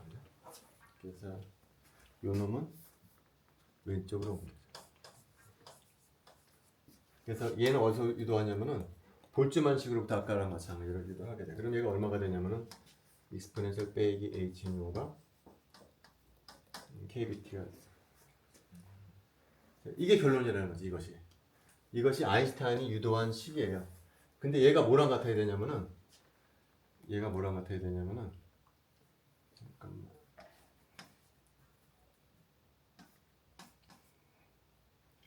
이게 BAB가 아니라 잠깐 뭐가 잘못됐지 지금? 여기서 여기가 미안해. 여기가 로가 있었네. 로가. 그래서 요 놈을 아래쪽으로 움직이게 미안하다 지금. 요 식에서 로가 있어. 그래서 로를 아래쪽으로 움직이시기 바로 요 식이에요. 그래서 얘가 뭐랑 같게 되냐면은 바로 플랑크식이랑 이제 같아야 된다. 그래서 플랑크식은 보면은 익스포넨셜 H뉴가 KBT 빼기 1의 1이고 앞부분에 어떤 이제 상수가 나옵니다. 그래서 얘하고 아인슈타인이 유도한 식을 비교해 보면 되는데 그때 이 부분하고 이 부분이 같아야 된다. 얘로부터 뭐가 나오냐면은 A를 BBA로 나눠주는 것이 요 부분이 이제 나온다. 그 다음에 이 부분은 뭐가 되냐면 얘가 같아야 된다는 거죠. 얘가 1이 돼야 돼. 다시 말하면 BBA하고 BAB가 같아야 된다는 지금. 그래서 결론은 뭐냐면은 조금 수식이 조합을 했는데 조잡했는데 결론은 뭐냐면 이거예요. 결론은 여기 A가 있고 B가 있어. 그때 업접션 프로세스 있고요. 스티뮬레이티드 에미션 프로세스인데 뿐만이 아니고 스폰테니어스 에미션이 있어야만 플랑크 로하고 그 다음 볼츠만식하고 평형 조건을 이 세 개를 만족하는 식을 만들어낼 수가 있다는 거예요. 그리고 결론은 뭐냐면은 BBA하고 BAB는 같다라는 거예요. 다시 말하면은 여기 스티뮬레이티드 에미션 하고요. 업접션 레이슨에 나타내주는 비율은 같다라는 거예요. 그 다음에 스폰테니어스 에미션 비율하고 BAB는 어떤 복잡한 수식으로 나타내준다는 것이 결론이라는 거예요. 그래서 좀 수식은 복잡한데 이것만 기억해주면 될 것 같아요. A, B 사이의 프로세스는 두 가지가 아니다. 세 가지가 꼭 필요하다는 거죠. 업접션, 스티뮬레이티드 에미션 뿐만이 아니고 스폰테니어스 에미션도 존재해야만 이것과 부합하는 우리가 잘 알고 있는 플랑크식하고 볼츠만식하고 평형 조건을 만족하는 것을 만들어야 돼. 이게 필요하다는 거예요. 결과적으로 스폰테니어스 에미션. 그 다음 페이지에 보면은요. 우리가 이 얘기를 하게 된 것이 라만이 두 종류가 있다는 거예요. 스폰테니어스 라만하고 스티뮬레이티드 라만. 스폰테니어스 라만은 결과적으로 뭐냐면 이쪽 위쪽으로 올라가는 게 있고 그 빈 공간에는 뭐가 있냐면은 노이즈에 해당하는 빛이 있다는 거예요. 아까도 했지만 우리가 진공이라고 하지만 이 진공에 정말 아무것도 없지는 않다는 거야. 양자역학에 하면은 진공에 정말 아무것도 없는 것이 아니고 하모닉 오실레이터의 비율을 들자면은 이렇게 에너지 레벨이 있는데 최소한 요것에 해당하는 제로 포인트 에너지를 갖고 있다는 거예요. 요만큼의 노이즈에 해당하는 포톤들이 이렇게 퍼져 있다는 이런 식으로. 요 포톤들이 바로 제로 포인트 에너지에 해당합니다. 요걸 갖다가 뭐라고 부르냐면 양자역학에서는 베이컨 플럭추에이션이라고 불러요.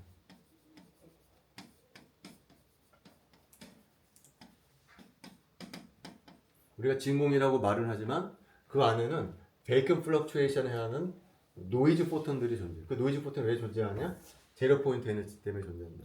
그래서 바깥에서 빛을 쏴주게 되면 요 노이즈 포톤에 의한 자극을 받아서 요게 이제 떨어지게 됩니다. 이것이 우리가 흔히 말하는 스폰테니어스 라마이라는 거예요. 근데 요놈들의 특징이 뭐냐면은 플럭추에이션이기 때문에 사방으로 퍼져 있어. 방향도 제각각이야. 위상도 제각각이야. 그래서 이때 나오는 라만 시그널도 방향이 제각각이고 위상도 제각각이에요. 반면에 오른쪽에 나와 있는 스티뮬레이티드 에미션은 스티뮬레이티드 라마는 이게 노이즈 포톤이 아니야. 바깥에서 내가 쏴주는 빛이야. 그래서 얘가 끊어질 때 바깥에서 쏴준 놈으로만 나간다. 근데 다시 말하면 여기 오메가 1이고 여기 오메가 2라고 그러면 오메가 1 들어가죠. 이 오메가 2가 들어가. 그럼 오메가 2가 원래 쏴줬던 놈이랑 똑같은 방향으로 인터셉트가 증폭된 상태로 나온다. 왜 증폭이 되냐? 여기 오메가 1의 에너지가 일부 오메가 2로 흘러 들어가요. 이 놈이 짜게져 가지고서 오메가 2로 들어가거든. 그 방향은 이쪽 방향으로만 나오는 거예요. 그걸 우리가 스티뮬레이티드 라만이라고 해요. 자, 그다음에 마지막으로 코이르 안티스톡 라만 스케트로스코피가 비선형 분광학에서는 좀 많이 쓰는 분광법 중에 하나예요.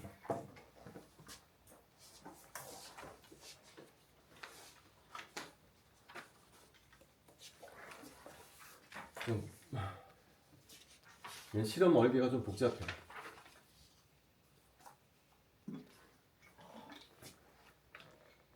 실험은 어떻게 하느냐 이렇게. 여기가 샘플이 있거든요. 빛을 무려 3개나 써줘. 이쪽 방향, 이걸 내가 펌프라고 불러요. 펌프. 그 다음에 시그널.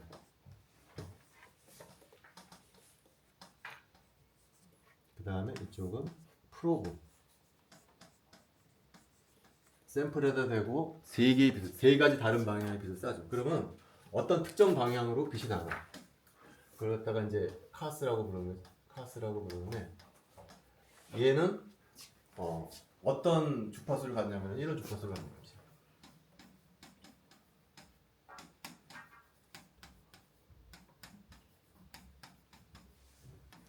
이것들 다 주파수를 갖고 펌프도 주파수, 시그널, 프로브 다 주파수를 갖고 있겠죠. 그 주파수 이렇게 표현되는 주파수 성분을 갖는 빛이 특정 방향으로 나오게 돼 있어. 그 시그널을 카스라. 얘는 어느 방향으로 나올까요? 당연히 K 카스는. 자기 요거 그대로 써주면 되겠죠.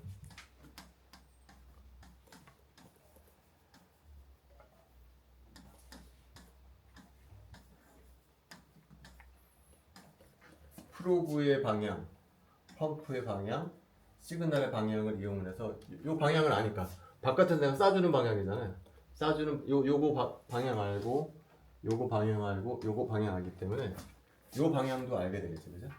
그쪽 방향으로만 나가. 요 주파수 성분. 이게 무슨 조건이냐면 운동량 보존 법칙에 의해서 특정한 방향으로만 나가. 거기다가 디텍터에다 딱 갖다 대. 그 여기다가 딱 갖다 대면은 여기로 들어가는 시그널은 주파수가 어떤 성분만 들어가냐면 요 성분만 들어간다는 겁니다.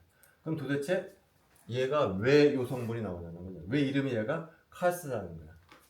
이건 뭐냐면은 AR이 뭐냐면은 프린트물에도 나왔지만 안타이스톡 라만 스캐터링이에요. 라만이야, 라만. 이게 왜 라만이냐면은 이 프린트물에도 나와있지만 지금 이게 분자가 포텐셜 에너지 커브가 이렇게 있어요. 여기가 V = 0 레벨, V = 1인 레벨이야. 그래서 먼저 뭐가 들어가냐면은 펌프가 들어가. 그래서 지금 분자는 어디에 있냐면은 이 V = 0 레벨에 있거든요. 그래서 펌프가 들어가서 에너지 이만큼 들어가. 그래서 W 펌프가 되겠죠. 그 다음에 두 번째는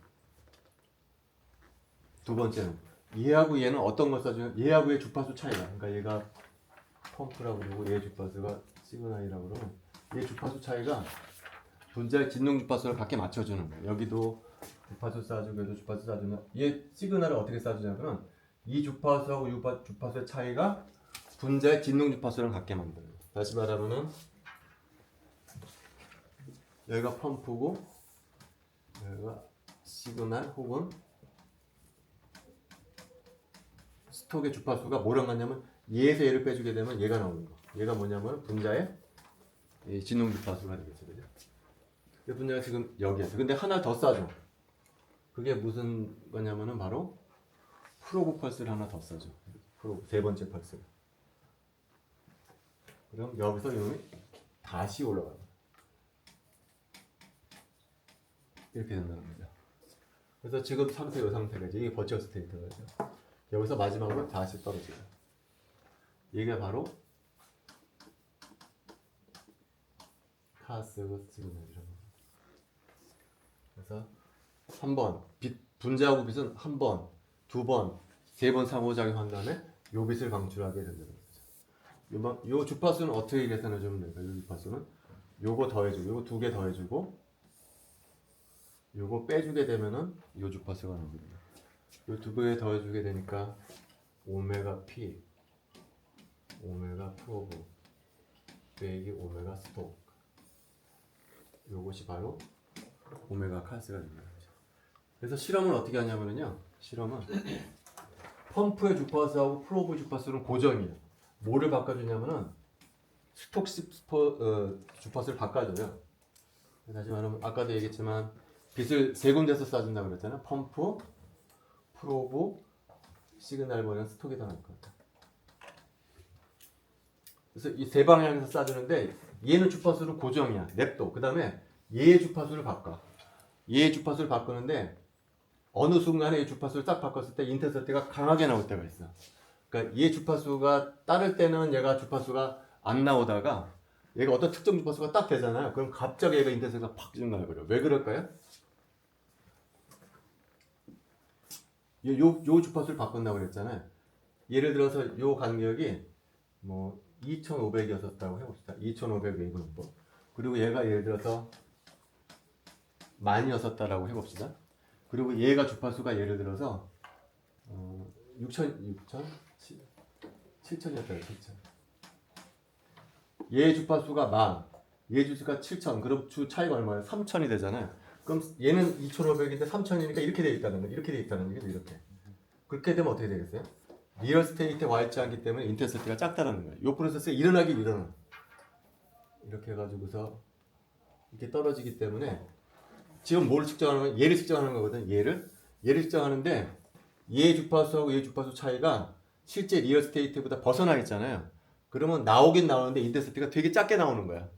그런데 예를 들어서 내가 이게 7,500으로 바꾸면 어떻게 될까? 얘를 7,500으로 바꾸게 되면 이게 딱 여기로 떨어진다는 거죠. 여기.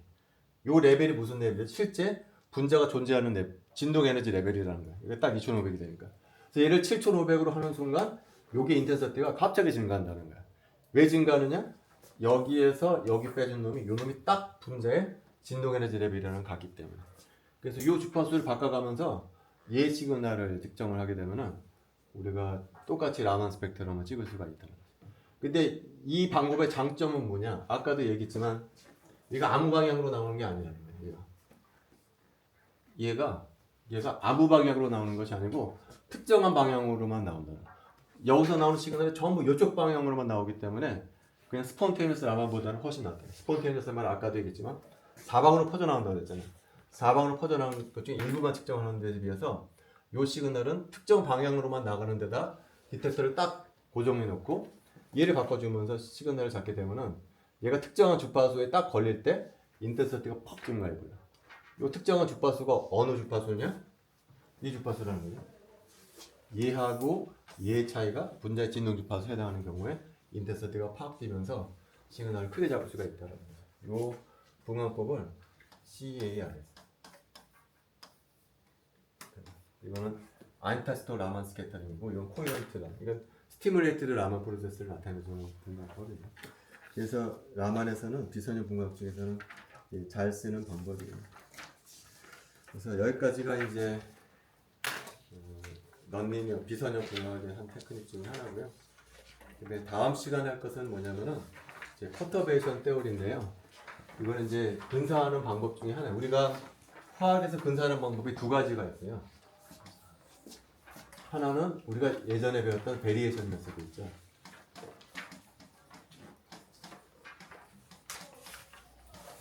이거는 분자 오비탈 만들 때 쓰이는 방법이 베리에이션 메소드예요. 다음 시간에 배울 방법은 퍼터베이션 메소드.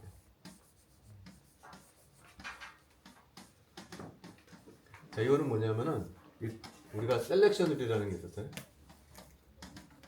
자, 기억을 되살려 보면 이런 거죠. 셀렉션 룰을 유도할 때 퍼터베이션 테오리를 사용하는데, 예를 들어서 여기가 A 상태고 여기가 B 상태다.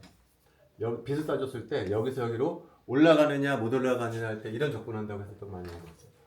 이니셜 스테이트의 파동 함수, 파이널 스테이트의 파동 함수, 그 다음에 여기다가 내가 빛을 쏴주게 되면 이게 평강 상태가 있다고 그랬잖아요. X방향 평강, Y방향 평강, G축방향 평강 때 그러다가 평강 상태를 곱해서 적분해주면은 요것이 여기에서 여기로 얼마나 많이 올라가느냐를 나타내주는 식이다라고 일반화학 때부터 얘기했어요. 이니셜 스테이트의 파동 함수, 파이널 스테이트의 파동 함수, 가운데는 사용하는 빛의 평강 상태.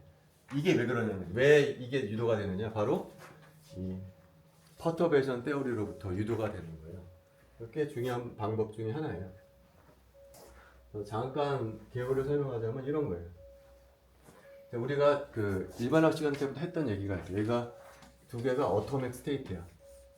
이 상태는 두 개의 원자가 서로 상호작용하지 않을 때 에너지 레벨. 근데 두 원자가 가까이 다가오면서 얘네 두 개가 서로 상호작용을 해. 그럼 어떻게 된다 그랬냐면은 이런 게 만들어지는 거죠. 이런 MO가 만들어지는 거죠.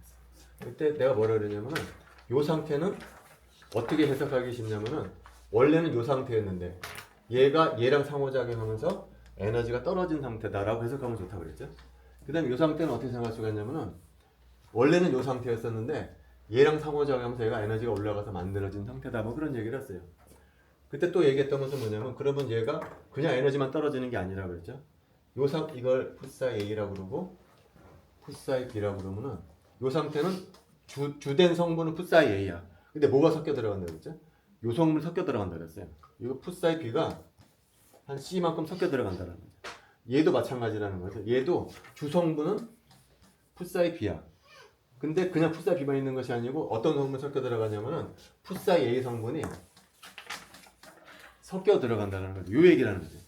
상호작용하지 않았을 때 에너지 준인데 상호작용하게 되면은 요 오비탈에는 풋사이 B 오비탈이 섞여 들어가서 요만큼 섞여 들어가서 에너지가 떨어지고, 얘는 주된 성분은 풋사이 B인데 요 오비탈 성분이 섞여 들어가서 올라간다, 뭐 그런 얘기를 했다는 거죠. 그래서 질문은 뭐냐면은, 그래서 예를 들어서 지금 내가 여기를 볼 텐데 주로 관심사는 여기예요. 근데 여기에 풋사이 A만 있는 게 아니야. 여기에 풋사이 C도 있어. 풋사이 D도 있다 그러면 어떻게 되겠냐면, 여기에 얘만 있는 건 얘도 있고 얘도 있다는 거야. 그럼 무슨 일이 벌어질까요? 얘는 얘하고만 상호작용하는 것이 아니고 얘하고도 상호작용하겠죠. 얘는 얘하고도 상호작용할 거야. 그게 여기 들어가야 된다는 거지. 다시 말하면 이 오비탈에는 이제는 풋사이 A 오비탈 성분만 있는 것이 아니고 또 뭐가 들어갈까요? 얘도 섞여 들어갈 거야. 얘도. 여기가 풋사이 C. 그래서 이거 뭐 C 더블 프라임, C 트리플 프라임 이렇게 될 거라는 거죠. 이렇게. 얘만 있는 것이 아니고 얘도 있고 얘도 있다 그러면 이 오비탈은 얘하고 상호작용해서 A 오비탈이 이만큼 섞여 들어가고 얘하고 상호작용해서 C 오비탈이 섞여 들어가고 D도 계속 섞여 들어갈 거라는, 계속 섞여 들어갈 거라는, 일반적으로. 자, 그 다음에는 이게 섞여 들어가는데 구체적으로 얘가 얼마냐는 거죠. 얘가 구체적으로 이 개수를 수학적으로 어떻게 구체적으로 계산할 것이냐, 그게 퍼터베이션 테오리예요. 근데 얘가 우리가 이제 다음 시간에 퍼터베이션 테오리를 이용해서 얘를 유도를 할 거거든요. 유도하기 전에 대충 얘가 무엇에 의해서 결정이 되는지는 대충 알아요. 대충. 첫 번째 한번 알아보는 게, 우리가 이런 얘기 한 적이 있었죠. 얘하고 얘가 에너지 간격이 이렇게 크지가 않아. 첫 번째 케이스. 그 다음에 얘하고 얘가 이렇게 에너지 차이가 커. 그때 무슨 일이 벌어져? 이때는 이렇게 돼. MO가. 두 개가 강하게 상호작용해서 얘는 많이 떨어지고요. 얘는 많이 올라가게 돼. 극단적으로 똑같은 경우가 어떻게 되죠? 많이 떨어지고 많이 올라간다는 거예요. 이 차이가 별로 없을 때는. 근데 이렇게 됐을 때는 어떻게 된다 그랬죠? 이렇게 됐을 때는 에너지 차이가 클 때는 얘는 얘가 돼요. 얘는 살짝 내려가. 살짝. 얘는 살짝 올라가. 에너지 차이가 크다라는 거예요. 그 말은 무슨 얘기죠? 얘는 거의 뭐랑 같은 거예요. 얘는 그냥 얘랑 같은 거예요. 얘는 크게 다르지가 않아요. 얘 아주 살짝 얘가 들어가. 여기도 마찬가지예요. 여기도 얘는 거의 얘랑 같아요. 얘는 요 놈이 거의 들어가지가 않아. 다시 말하면은 요 놈하고 요 놈의 에너지 차이가 크잖아요. 그러면 요 오비탈에는 요 놈의 성분이 별로 안 들어간다는 거예요. 그걸 여기다 똑같이 얘기해 줄 수가 있다는 거예요. 여기도. 자, 요 오비탈에는 A 오비탈도 섞여 들어갈 수가 있고 C 오비탈도 섞여 들어갈 수가 있고 D 오비탈도 섞여 들어갈 수가 있어요. 다른 건 다 무시하고 그 위치만 봐가지고서는 어떤 게 요 개수가 가장 클 거냐라고 묻는다면 당연히 요 C 프라임 개수가 가장 클 거라는 거예요. 왜 그러냐면 얘하고 얘가 에너지가 가장 작으니까. 에너지 차가 별로 없는 요 놈 오비탈이 가장 클 거다라는 거죠. 그 다음에 요 오비탈이 C 더블 트리플 프라임의 요 개수가 가장 작을 거라는 거예요. 왜냐면 멀리 벌어져 있기 때문에 얘하고 얘는 상호작용을 크게 하지 않을 거라는 거죠. 그러니까 요 개수 안에는 뭐가 들어갈 거냐면 요 개수 안에는 얘하고 얘네들이 얼마나 에너지가 멀리 벌어져 있느냐. 멀리 벌어지면 벌어질수록 요 개수는 작을 거다라는 것을 우리가 알 수가 있다는 거죠. 근데 두 번째는 뭐가 있었냐면은 오버랩이라는 게 있었다는 거예요. 오버랩. 예를 들어서 SPBCN 할 때도 이렇게 2S 오비탈이 있고 2PG 있고 2PX가 있고 2PY가 있었잖아요. 그때 우리가 무슨 얘기 했었죠? 이 S 오비탈은 2PG하고는 상호작용하지만 2PX하고 2PY하고는 상호작용 못한다고 그랬었잖아요. 왜? 그때 뭐라고 했었죠? 아이고. 요게 2S 오비탈이고 얘를 2PX 오비탈이 이런 모양이었다라고 그러면 플러스 마이너스 해가지고 이 오비탈하고 이 오비탈은 오버랩이 제로가 된다. 쉽게 말하면 요거 플러스가 되고 요거 마이너스가 되고 오버랩이 제로가 돼가지고서 비록 같은 에너지 준이라고 하더라도 2S하고 2PX하고 2PY하고는 오버랩을 하지 못해. 서로 상호작용하지 못한다라는 서로 상호작용하지 못한다라는 얘기는 서로 섞이지 않는다라는 얘기거든요. 2S 오비탈에는 2PX나 2PY 성분이 여기 섞여 들어가지 못한다라는 거예요. 오버랩이라는 개념이 있다는 거죠. 오버랩이. 이 오비탈하고 이 오비탈이 얼마나 그러니까 비슷하냐, 얼마나 오버랩이 가능하느냐에 따라서 섞여 들어가는 양이 결정이 된다. 여기도 그런 개념이 있다는 거예요. 여기도 얘하고 얘 첫 번째 요인은 얘하고 얘가 얼마나 에너지가 가깝냐, 얼마나 머냐에 의해서 요 개수의 크기가 결정이 되는 첫 번째. 두 번째는 요 놈하고 요 놈이 얼마나 겹치는 부분이 많느냐, 오버랩을 잘하느냐에 의해서 요 놈이 결정이 될 거라는 거예요. 그 모양에 따라 달라지는 거지. 이거는. 그래서 얘하고 얘가 예를 들어서 얘하고 얘가 에너지는 가깝지만 그 겹치는 부분이 작으면은 요 개수 작아질 거라는 거죠. 근데 얘는 에너지가 조금 얘보다는 멀지만 겹치는 부분이 많아. 얘하고 얘. 그러면 요 개수는 커질 거다라는 거죠. 그래서 우리 다음 시간에는 요 개수를 유도를 할 거예요. 근데 개수가 분수의 형태로 나타나. 결론은 분수. 분수는 분모가 있을 것이고 분자가 있을 거라는 거죠. 분모에 뭐가 들어가냐면 바로 예를 들어서 얘 같은 경우에 이런 게 들어간다는 거죠. 요놈 개수. 풋사이 C 오비탈이 얼마나 들어가느냐. 요 개수가 이제 계산해 볼 거거든요. 다음 시간에. 분모꼴로 나타나. 분수꼴로 나타나. 그럼 분수니까 분모가 있을 것이고 분자가 있을 것이거든요. 분모에 뭐가 들어가느냐? 요 놈하고 요 놈의 에너지 차이에 해당하는 부분이 들어간다. 요게 커진다라는 얘기는 뭘까요? 요게 작아진다라는 얘기죠. 요게 작아진다는 얘기죠. 요 분모가 커지는. 요게 분모가 근데 뭐죠? 2C, 2B니까 뭐냐? 얘하고 얘 에너지 차이를 나타내 준다라는 얘기예요. 그 다음에 여기엔 뭐가 들어가냐면 요 놈하고 요 놈이 얼마나 잘 오버랩이 크냐. 그 부분이 여기에 분자에 들어갑니다. 이게 커지게 되면 어떻게 될까요? 분수도 커지게 될 거라는 거죠. 다음 시간에 유도할 것은 요거예요. 요놈과 상호작용해서 요놈 오비탈에는 예 성분도 섞여 들어가고 예성분도 섞여 들어가고 예성분도 섞여 들어갈 것이다. 얼마나 많이 섞여 들어가느냐가 바로 이 개수에 해당한다. 그 개수는 계산해 보면 분수꼴로 나타나서 분모가 있고 분자가 있다. 분모는 뭐가 들어가느냐? 얘하고 얘가 에너지적으로 멀리 떨어져 있느냐 나타나죠. 이 부분에는 얘하고 얘가 얼마나 오버랩을 많이 하느냐, 겹치는 부분이 많이 있느냐, 이제 분자 부분에 들어가는 그 얘기를 다음 시간에 하도록 할게요. 그래서 다음 시간에 퍼터베이션을 때 우리는 하고요. 마지막인 주요 토픽이 뭐냐면은 중학 수업에서 이제 NMR 수업이에요. 그래서 강의 계획은 어떻게 하냐면은 NMR 수업을 한 일주일 정도 하게 될 거예요. 일주일 정도 하고 마치고 그 다음에 이제 그 다음 시간부터는 그 기말고사 대비로 시험에 나올 만한 것만 뽑아가지고서 내가 수업을 할 거예요. 그래서 시험 준비는 이거 NMR 끝나고 나서 내가 한 며칠 강의할 거거든. 그것만 준비하게 되면 아마 시험 보는 날 어렵지는 않을 거예요. 혹시 질문하고 싶은 거 있어요? 오늘 하는 것 중에? 오늘 하는 것 중에 가장 중요한 게 두 가지. 스폰테니어스 에미션하고 스티뮬레이티드 에미션 구분하는 거. 가장 중요한 토픽이에요.